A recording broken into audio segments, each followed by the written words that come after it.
बुलंदशहर जिले में कांग्रेस को नया जिला अध्यक्ष मिलते ही सक्रियता शुरू हो गई है। शनिवार को पार्टी की मासिक बैठक हुई, जिसमें जिले भर के कांग्रेसियों ने संगठन को मजबूत करने और पार्टी को गांव-गांव पहुंचाने को लेकर विचार रखे। कांग्रेस के नवनियुक्त जिला अध्यक्ष जियाउर रहमान एडवोकेट की अध्यक्षता में हुई बैठक में कांग्रेसियों ने एकजुट होकर संगठन को सशक्त करने और आम आदमी की लड़ाई लड़ने का संकल्प लिया। प्रत्येक माह की 5 तारीख को जिला कार्यालय पर मासिक बैठक करने का निर्णय लिया गया। बैठक में कांग्रेस की राष्ट्रीय प्रवक्ता निगहत अब्बास ने मुख्य अतिथि के रूप में शिरकत की और कार्यकर्ताओं को संगठन को मजबूत करने के लिए प्रेरित किया। राष्ट्रीय प्रवक्ता निगहत अब्बास ने कहा कि भाजपा हिंदू मुस्लिम की राजनीति करके लोगों को बेरोजगारी, महंगाई और भ्रष्टाचार जैसे मुद्दों से भटका रही है। उन्होंने कहा कि वक्फ संशोधन विधेयक संविधान विरोधी और तानाशाही का प्रमाण है। उन्होंने कहा कि भाजपा वक्फ विधेयक के जरिए मुस्लिम समाज के हितों वाली जमीनों पर कब्जा करना चाहती है। उन्होंने कहा कि यूपी में गुंडा राज है, महिलाओं पर अत्याचार बढ़े। योगी सरकार सड़कें, स्वास्थ्य और शिक्षा पर ध्यान देने के बजाय नफरत फैलाने का काम कर रही है। उत्तर प्रदेश की योगी सरकार में आप देख रहे हैं कानून व्यवस्था की जो स्थिति है, लूट, हत्या, डकैती, बलात्कार आम है। भाजपा के विधायक और सांसद ढोल नगाड़े पीट रहे हैं कि हमने ये कर दिया, वो कर दिया, लेकिन बुलंदशहर में पिछले 2 चुनाव से लगातार 7 विधायक भाजपा के हैं। कोई इंडस्ट्रियल यूनिट बुलंदशहर में नहीं आई है। थाने चौकियों में और तहसीलों में जो भ्रष्टाचार का आलम है वो ये है कि एमपी एमएलए भी शून्य है, कोई उनके फोन उठाने तक को तैयार नहीं है। बुलंदशहर के चारों तरफ जो रिंग रोड की बात थी, आज तक पूरा ही नहीं हुआ। जिधर से भी आप बुलंदशहर में घुसेंगे जिले की सीमाओं में, सारी सड़कें खराब हैं। तहसील मुख्यालयों की सड़कें खराब हैं। गांवों में प्रधानों को फंड ही नहीं दिया जा रहा है। तो इन सब बातों को लेकर के हमने आज प्रेस कॉन्फ्रेंस रखी है कि योगी सरकार जो अपना ढिंढोरा पीट रही है वो सिर्फ ना कि पूरे प्रदेश से बल्कि बुलंदशहर से भी धोखा है। बुलंदशहर ने लगातार 3 बार से भाजपा का सांसद दिया है, 7 विधायक लगातार 2 चुनावों में दिए हैं, लेकिन ना बुलंदशहर को रोजगार मिल रहा, ना बुलंदशहर को इंडस्ट्रियल यूनिट मिल रही है, ना बुलंदशहर को जो है कोई नए विकास के कार्य मिले हैं, ना कोई नई सड़कें मिली है, ना कोई नया हाईवे मिला है।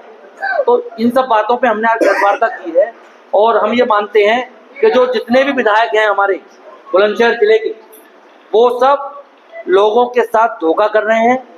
भारतीय जनता पार्टी ने बुलंदशहर के साथ धोखा किया है, बुलंदशहर की जनता के साथ धोखा किया है। कोई भी ऐसा विकास कार्य, आपने देखा होगा मेडिकल कॉलेज का शिलान्यास तो हो गया, कल्याण सिंह मेडिकल कॉलेज का, लेकिन आज तक वहाँ ओपीडी की सेवाएं चालू नहीं।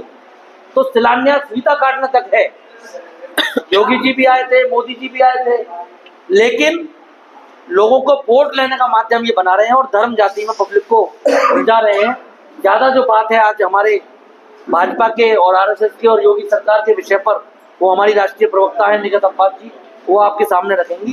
मैं उन्हीं को जो है लोकसभा में जो वक्फ बिल पास हुआ उसको लेकर क्या कहेंगे? देखिए, वक्फ बिल जो है कांग्रेस के हमारे राहुल गांधी जी, हमारी कांग्रेस की पूरी लीडरशिप, इंडिया गठबंधन वक्फ बिल का विरोध कर रहा है। और हकीकत में वक्फ का मतलब क्या है? वक्फ का मतलब है कि मैं अगर अपनी स्वेच्छा से कोई संपत्ति ईश्वर के लिए दान दे रहा हूँ, उसका मतलब वक्फ है। लेकिन एक नैरेटिव सेट किया है भारतीय जनता पार्टी ने और आरएसएस ने और मोदी सरकार ने और मोदी मीडिया ने कि वक्फ का मतलब है कि जमीनों पर कब्जा कर लेंगे।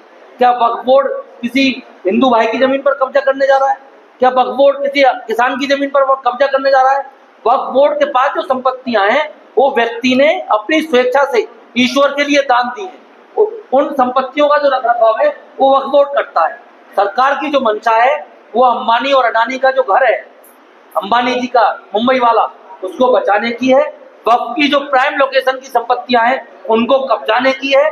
तो ये बिल जो है असंवैधानिक है और सीधे सीधे अल्पसंख्यकों के, विशेषकर मुस्लिमों के साथ भेदभाव वाला है। मोदी जी ने शपथ ली थी कि मैं धर्म भाई किसी के साथ भेदभाव नहीं करूंगा।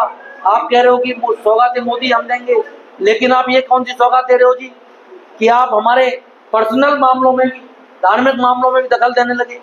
आज हमारे साथ दे रहे हो, कल सिखों के साथ दोगे, परसों जैन समाज के साथ दोगे, उसके बाद ईसाइयों के साथ दोगे और नंबर किसी का नहीं आएगा। आप समझ लीजिए सबका नंबर आना है।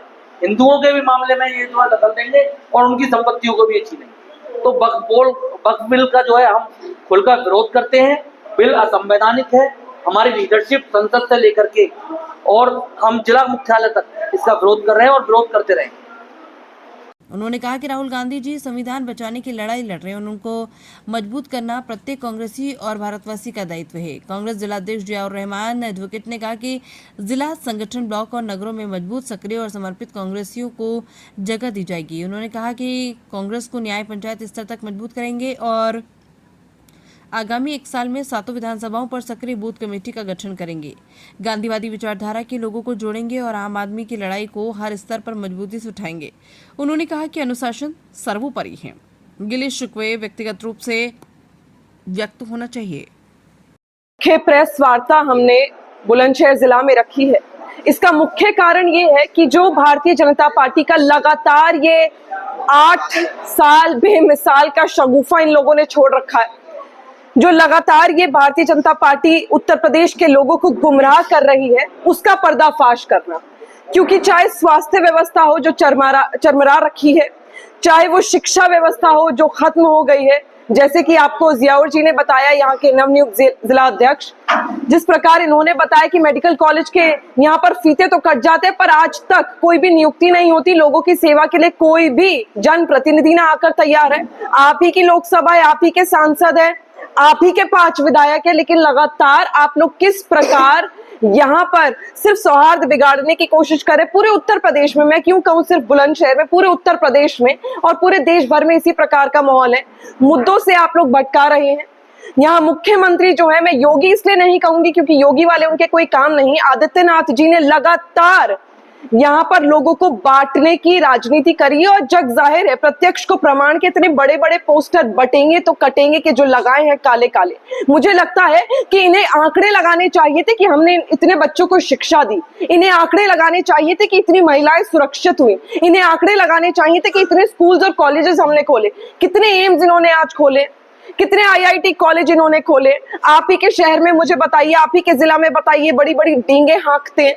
भारतीय जनता पार्टी लगातार की एम्स खोले हैं। आज भी हर व्यक्ति दिल्ली के एम्स में भागने की होड़ में रहता है क्योंकि सभी को पता है अच्छा इलाज मिल सकता है। तो दिल्ली के एम्स में वो कब बना था?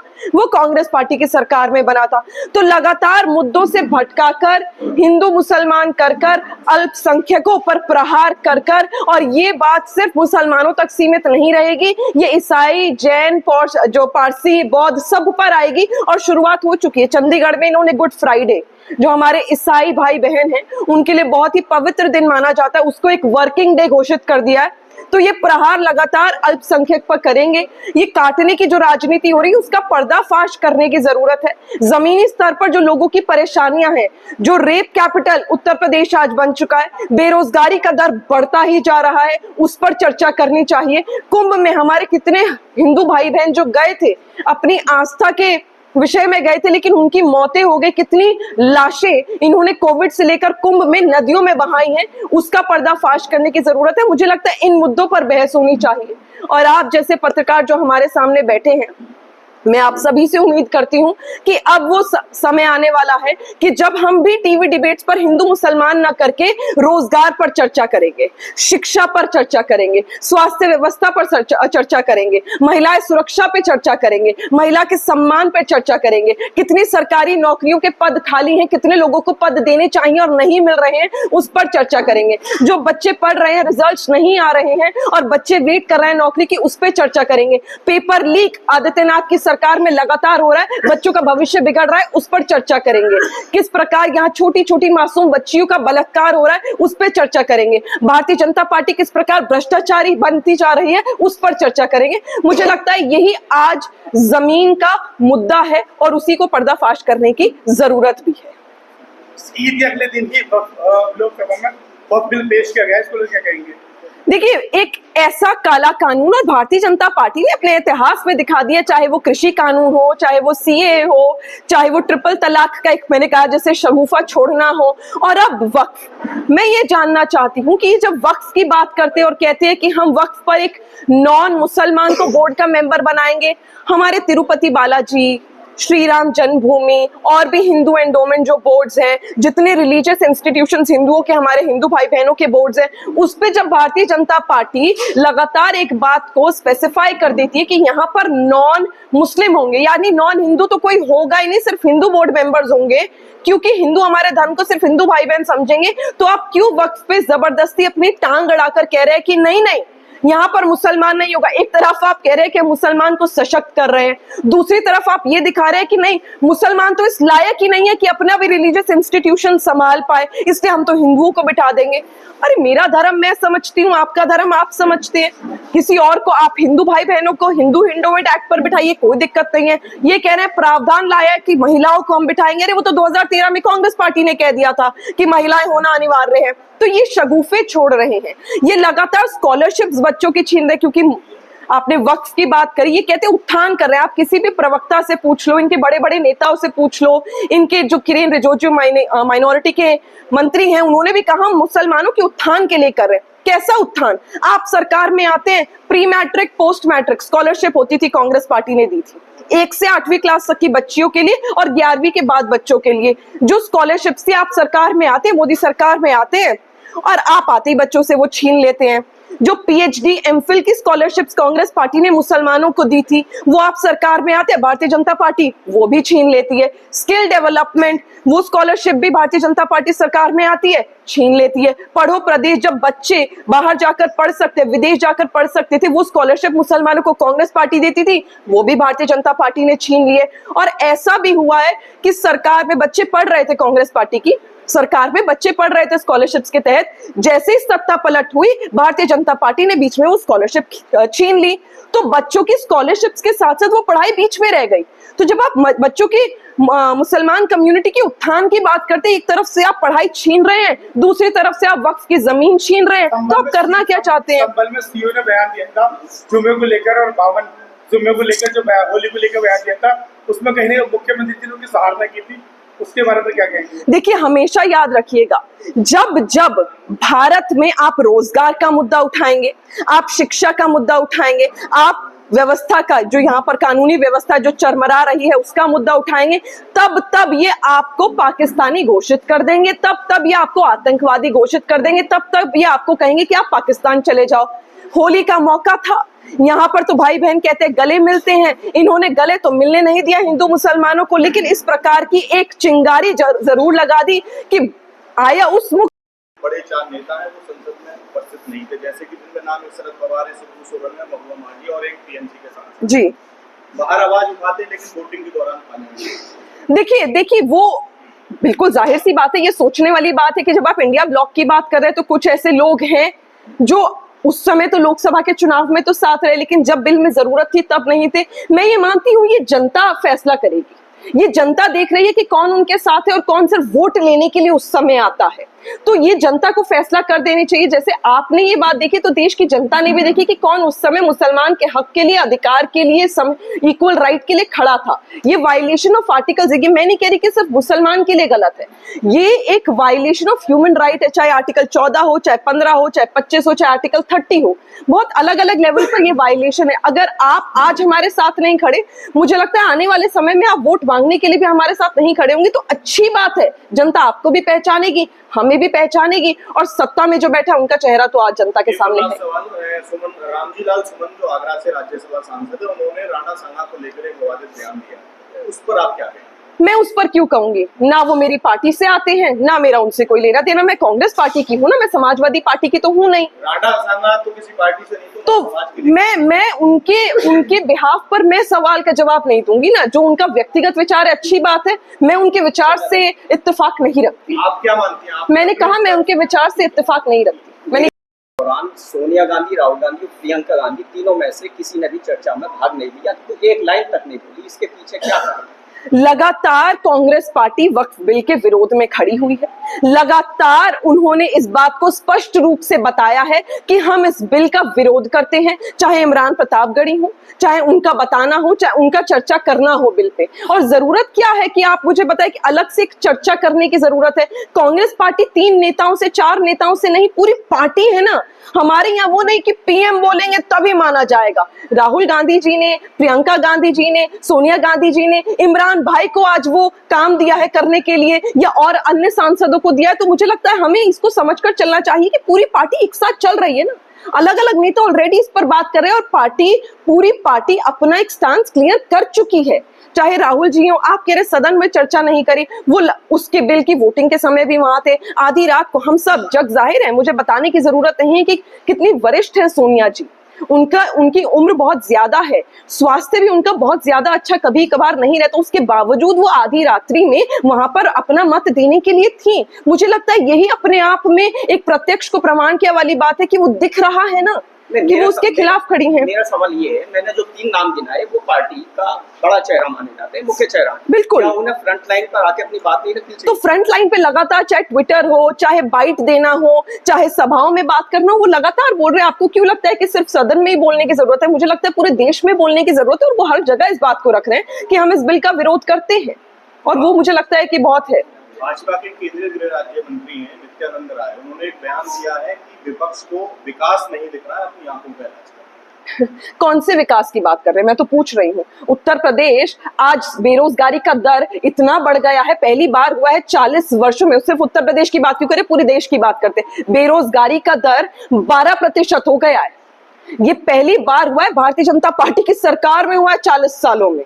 जो फूड इन्फ्लेशन है वो 9.5%, वो भी पहली बार ऐसा हुआ है कि बढ़ गया। रेप कैपिटल भारत बनता जा रहा है। जीएसटी और एमएसएमई पर जो जीएसटी की और टैरिफ्स की मार है वो इतनी है कि एमएसएमई बंद हो रही है। ये जो स्टार्टअप्स की बात करते हैं, खुद पीयूष गोयल जी कह रहे हैं कि हम तो सिर्फ डिलीवरी बॉय की नौकरियां दे रहे हैं। तो मुझे पता ये कौन सा विकास है जो सिर्फ इन्हें ही दिख रहा है और हमें नहीं दिख रहा? अगर विकास हो रहा होता ना मेरे भाई, आप तो पत्रकार हैं, तो 5 बजे जो टीवी चैनलों पे औरंगजेब पर डिबेट होती है, 20 दिनों से वक्फ पर डिबेट हो रही है, वो जीएसटी पर डिबेट हो रही होती, वो ट्रंप ने जो टैरिफ बढ़ा दिया आपको लाल आंख दिखाई है उस पर डिबेट हो रही होती, चीन जो आपकी जमीन हथिया रहा है उस पर डिबेट हो रही होती, जो शिक्षा बच्चों से छीनी जा रही है उस पर डिबेट हो रही होती, जो बेरोजगारी का दर बढ़ता जा रहा है उस पर डिबेट हो रही होती। लेकिन अगर विकास नहीं है तो यही कारण है कि कभी इन्हें औरंगजेब पर भागना पड़ता है, कभी हिंदू मुसलमान पर भागना पड़ता है, कभी जुम्मा और होली पर भागना पड़ता है, और कभी तो इन्हें न जाने किस तरह की ओछी बातें करनी होती है कि गाल चिकने हैं और न जाने क्या क्या है, किस तरह की अभद्र टिप्पणियां करते हैं। मुझे लगता है विकास हो रहा होता तो आपको अपना स्तर गिराने की इतनी जरूरत ना पड़ती। खालिद रशीद महली का ये आरोप है कि विपक्ष ने वक्फ के ऊपर खुलकर मुखालफत नहीं की। अगर ऐसा हुआ होता तो शायद ये बिल पास नहीं हुआ होता। विपक्ष पर सीधा सीधा आरोप लगा। देखिए, जाहिर सी बात है, जब आप राजनीति में होते हो तो आरोप प्रत्यारोप की राजनीति चलती है, और उनका ये मानना है, मैं समझ नहीं पा रही हूँ कि किस प्रकार, क्योंकि बड़ी ही बुलंद आवाज में और बड़ी उम्दा आवाजों में लगातार कांग्रेस पार्टी के सारे वरिष्ठ नेता इस काले बिल का विरोध भी कर रहे हैं, और लगातार चाहे अपने बयान हो वो भी दे रहे हैं और बोल रहे हैं कि हम इस बिल की मुखालिफत करते हैं। हम वो नहीं है, क्योंकि जैसे मैंने कहा, पत्रकार शाम को पिछले 20-25 दिन से सिर्फ वक्त पे हर चैनल पर हर प्राइम डिबेट सिर्फ वक्त पर हो रही है। कांग्रेस पार्टी का कोई ऐसा प्रवक्ता नहीं है जिसने कहा हो हम नहीं बैठेंगे, या कांग्रेस पार्टी ने हाथ झाड़ लिया, हम लगातार रोज बैठते हैं, मैं भी बैठती हूँ। तो कैसे आप कह सकते हैं कि हम विरोध नहीं कर रहे? हम तो आज भी कह रहे हैं, आप बैठे हैं ना, पुरजोर विरोध करती हूँ इस बिल का। ये काला बिल है और ये काला कानून वक्फ का जो लेकर आई है भारतीय जनता पार्टी, ये वापस लेना पड़ेगा इन्हें, क्योंकि ये मुसलमान के अधिकार का हनन है, ये इक्वल राइट्स का हनन है, ये मैंने कहा कि ह्यूमन राइट्स का वायलेशन है, ये खत्म करना पड़ेगा। और कांग्रेस पार्टी लगातार इसका विरोध कर रही है। किसी के कह देने से कि हम विरोध नहीं कर रहे थोड़ा ना हो जाता है। सार्वजनिक रूप से अगर पार्टी या नेताओं की आलोचना करने वालों पर कार्रवाई होगी।